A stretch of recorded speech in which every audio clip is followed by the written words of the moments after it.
My name is Angella Tella. I'm a registered dietitian and a lifestyle and wellness coach. I've been registered to practice here in the UK for almost 20 years. And just a little bit about what registered dietitians do. We translate the science of nutrition into practical, everyday, tips and strategies that normal everyday people can use. One of the things that my colleague, I think it was Dee mentioned that she, in response to Dr. Kayode, she was saying at this rate, we probably won't have anything left to eat. Well, I'm hopefully going to change that and show you that there is a lot that you can have. And so I'm just going to quickly share my screen and jump into my presentation. Let's do that.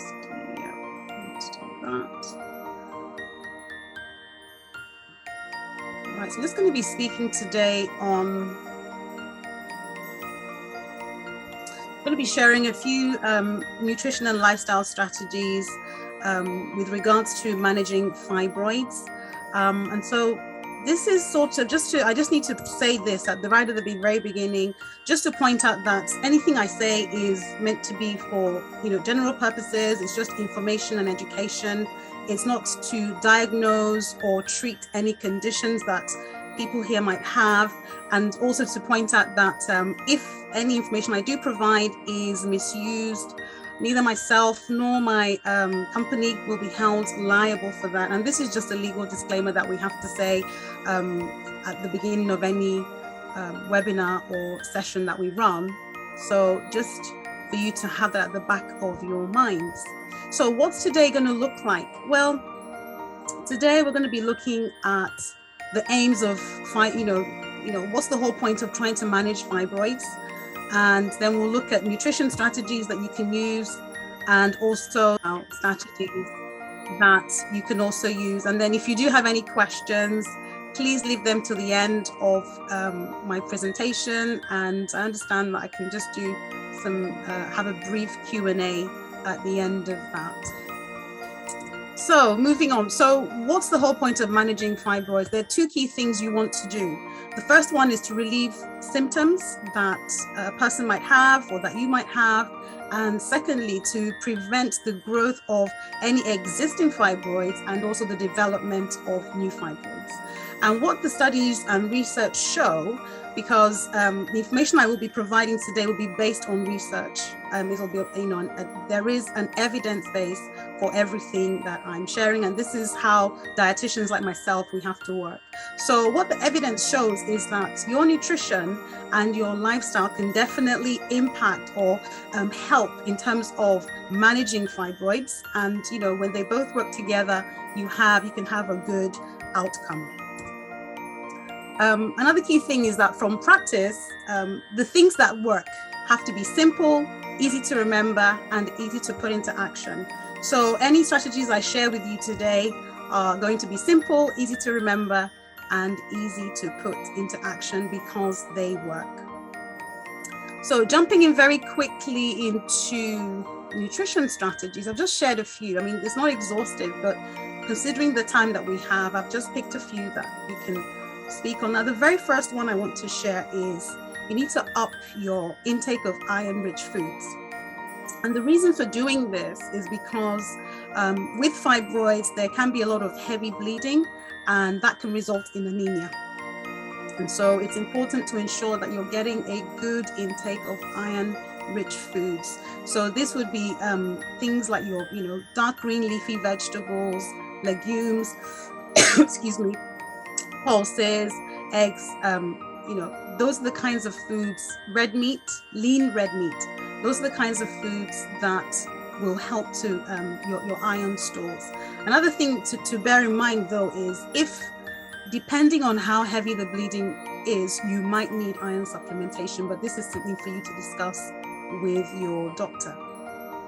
The other key thing is to eat more fruits and vegetables, and preferably you're aiming to go for fruits and vegetables that are dark green, red, yellow, orange.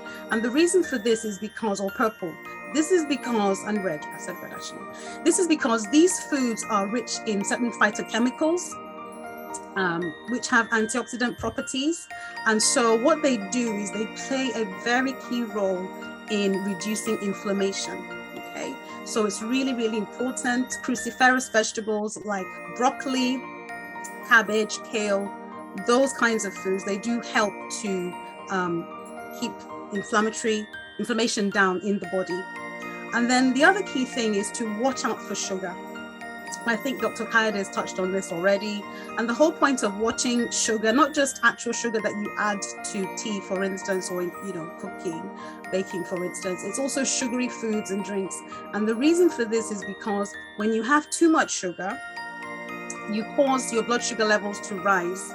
And what that then does is it kind of promotes what we call insulin-like growth factors, which then help the fibroid to grow. So you want to watch how much sugar or refined sugar you're having. Another key one is salt. Excuse me. Now, salt. The reason for salt, I know. I think Dr. Kayode mentioned, and I always get this question. Is it okay to use sea salt? Is that better than Himalayan salt and things like that? The point is, salt is salt. And the reason why I'm highlighting this is because what the research tells us is that there has been a link has been shown between high blood pressure and the development of fibroids. So if you watch your salt intake, that should help with the high blood pressure. And one thing that I find is within the West African community, high blood pressure is a big thing. And so it's really important to watch salt, and not just salt that you add, the salt that you can see or visible salt, but also hidden salt. Okay. Now I know he touched on MSG. Once again, that is very rich in sodium. Sodium is the part of salt, sodium chloride, that pushes your blood pressure up. So it's really, really important to watch out for salty foods. So hidden salt and salt that you add to your cooking.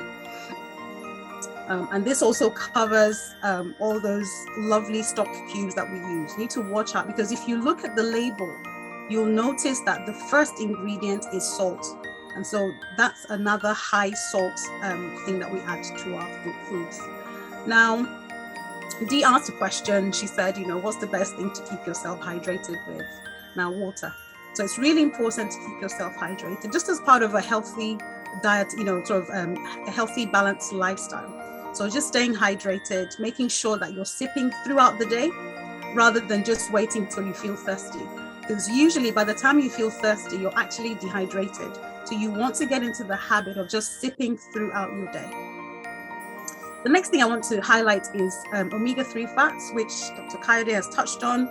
Now, the whole point of omega-3 fatty acids or essential fatty acids is that they have anti-inflammatory properties. Okay. Now, these fats you can get from fruits like avocados. You can get them from oily fish, for instance, salmon, nuts and seeds, fish oils. I mean, there's a huge range of sources you can actually get these from. But the key thing is that they have anti-inflammatory properties. So you really want to make sure that you're getting a good intake of these essential fatty acids. The next thing I wanted to also touch on, and I think he's touched on that as well, is you need to know your vitamin D status. Very important. And this you will only find out obviously by going through your doctor to get yourself tested. You want to find out about your vitamin C and D and make sure that it's there, because once again, excuse me, vitamin D plays a role in from an anti-inflammatory point of view. So it's really important that you check that out with your doctor. So blood tests, and if needs to be supplemented, you can get good vitamin D supplements. But once again, it should be done under medical supervision only. Okay? Don't just take a whole load of vitamin D supplementation, because vitamin D is a fat-soluble vitamin, and so the body actually stores it. So if you have too much, that can cause problems as well. Key thing also is to avoid alcohol. And the reason for that is because alcohol is known to be an endocrine disruptor. And so what it does is it messes your hormones up. So you need to really watch that. I'm going to jump down to also with regards to caffeine. Caffeine also is another endocrine disruptor. So you need to watch those two things. And one of the key things also about caffeine is that it kind of stresses out your liver. So your liver is not able to metabolize or work properly to sort out your, hormone levels. So that's another key reason why caffeine is not necessarily your friend. So sorry and apologies to all, caffeine lovers on today's session. Another thing to avoid is cow's milk, which Dr. Kayode has touched on already. And the whole point of that is because cow's milk is very rich in insulin-like growth factors, which encourage the growth of fibroids. Okay, now, as a dietitian, when we say avoid something or take away something or eliminate something, we will always give you a suitable alternative. So a suitable alternative here, currently there's so many different plant-based milk drinks. Okay, they're not milks, they're plant-based milk drinks. And the key thing is to make sure that, one, they are fortified with calcium and vitamin D, because not all of them are. Okay, and then also, so you can pick your choice, but make sure you avoid soya, because soya is very rich in phytoestrogens, which mimic estrogens, and estrogen is obviously the hormone that your body produces, and fibroids are very sensitive to estrogen. So the higher your estrogen levels, then the bigger the fibroids will grow. Okay, so just to point that out. And the very final thing from a nutrition point of view is you need to manage your weight. Very, very important. What the research tells us and shows us is that women who are heavier tend to have more problems with fibroids, tend to have bigger fibroids, because their bodies are producing a lot more estrogen. And just also to throw in there that many times people feel that when you have fat in the body, fat is just there, it doesn't do anything. No, your fat cells actually produce estrogen. And this is why you need to make sure you're managing your weight. Okay. So what can we do from a lifestyle point of view? Okay, so from a lifestyle point of view, I've just picked up 6 key things that you can do. Dr. Kayode has touched on exercise. I cannot stress it enough. Exercise matters a whole lot. And the reason for this is exercise can actually help. Obviously, it helps to improve your mood. It helps you to manage your weight. And it can encourage an anti-inflammatory response in your body. Okay, and from an exercise point of view, you want to make sure that you're looking at exercise that is in slightly, is cardiovascular in nature. It gets you hot, it gets you sweaty. It's really, you should be able to have a conversation, but at the same time, you'll be slightly out of breath. Okay, that's really, really important. And what that does is actually help your body to modify the fat cells so that you're producing less estrogen. Okay, and what the studies also tell us is that with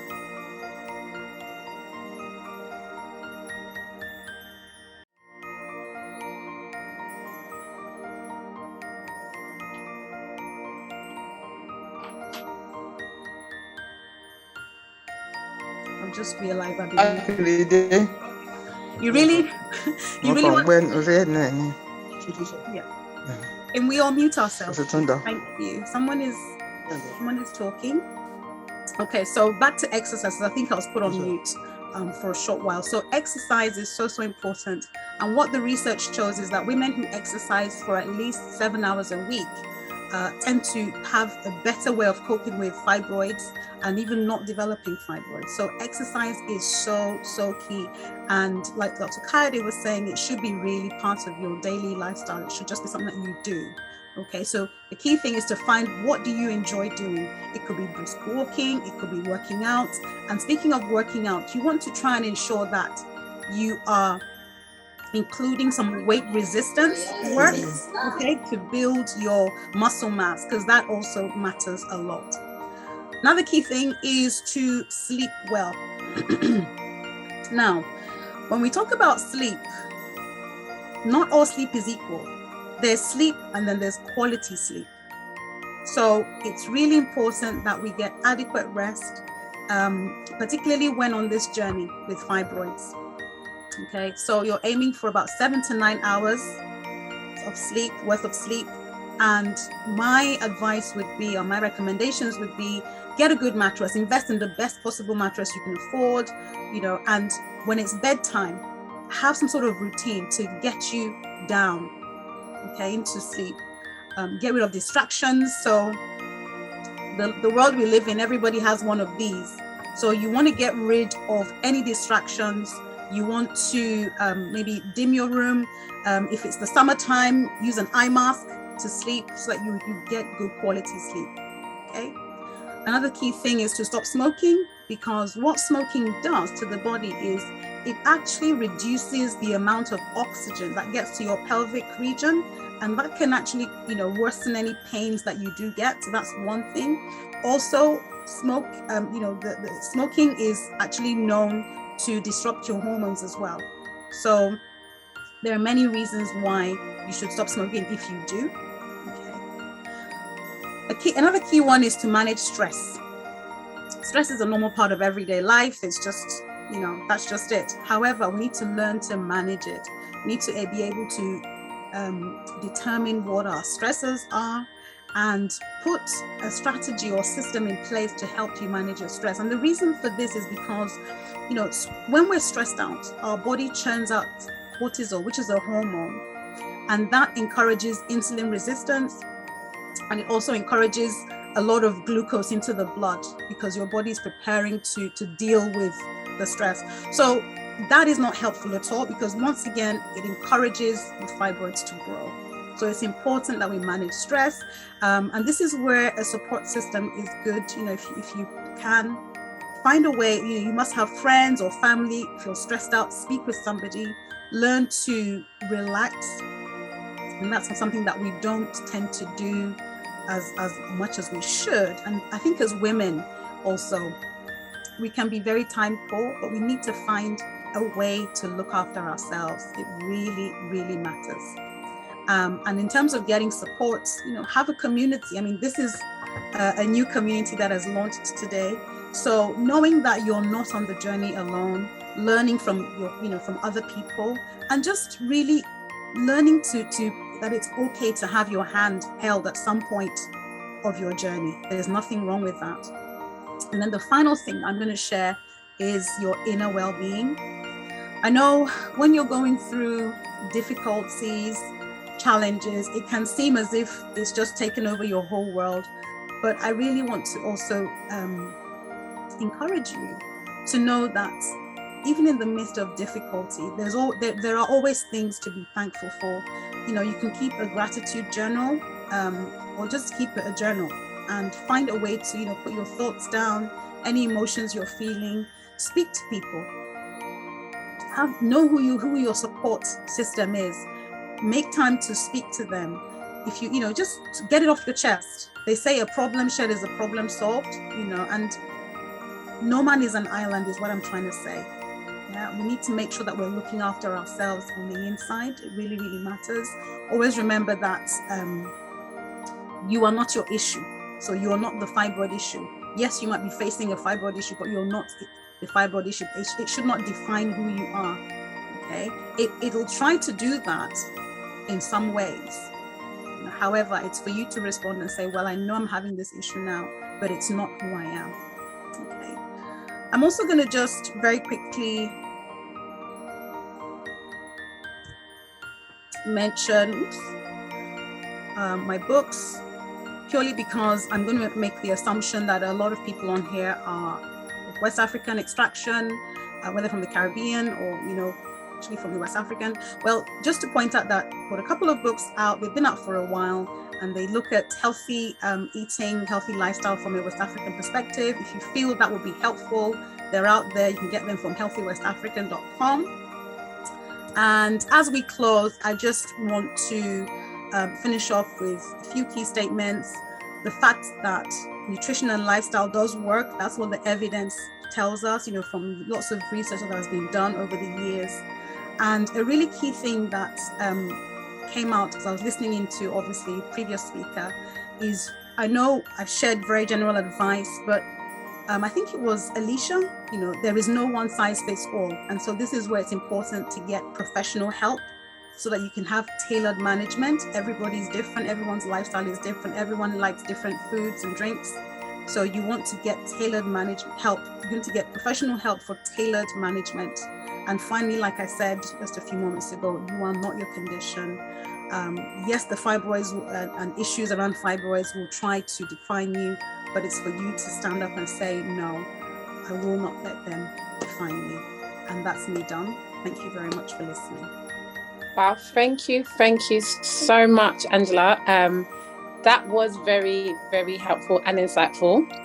Especially, I mean, I'm definitely going to purchase this book because I like to cook, and so it'll be nice to find the alternatives to things, especially just on this, like the health journey, just in general, fibroids or not, just to keep yourself and keep our bodies, we are what we eat, you hear that saying all the time. So that was very nice to hear and to see that we can still enjoy the nice foods.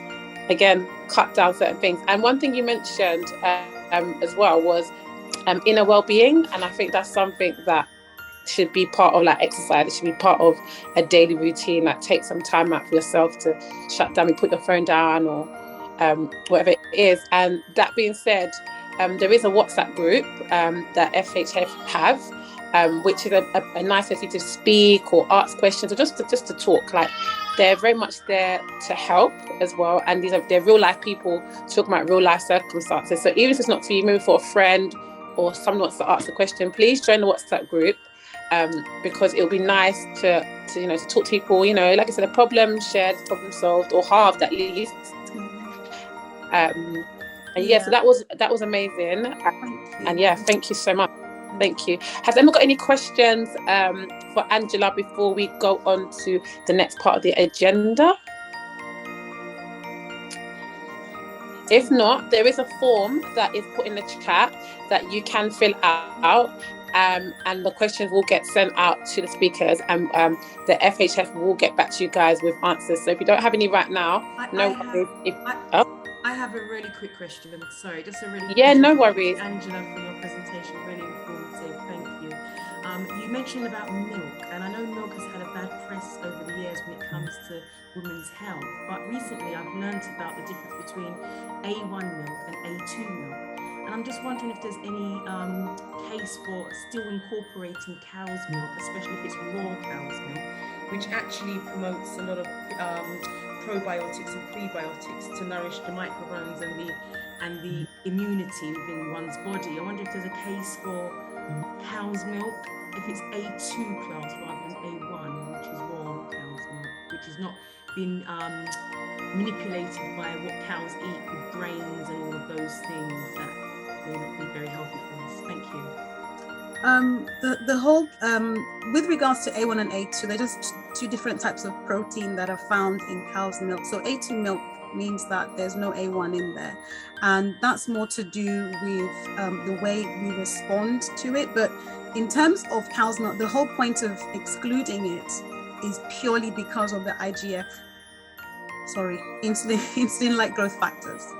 That's the only key reason. And I know it might be hard to exclude, if you're someone who is so used to cow's milk and related products, it might be so hard to do that. But this is why, I'm suggesting alternatives.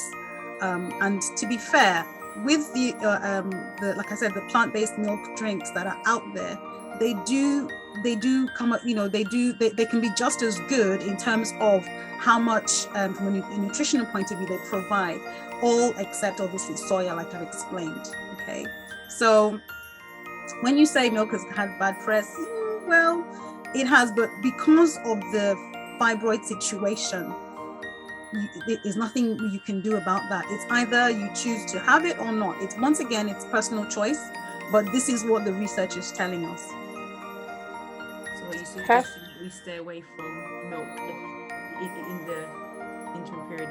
Cow's milk, just cow's milk, regardless of the classification of it. Yes, if you want other kinds of milk, just cow's milk. Cow's milk is the one that has been found to promote the growth of estrogen. Thank you. Yeah. Perfect. Thank you so much again.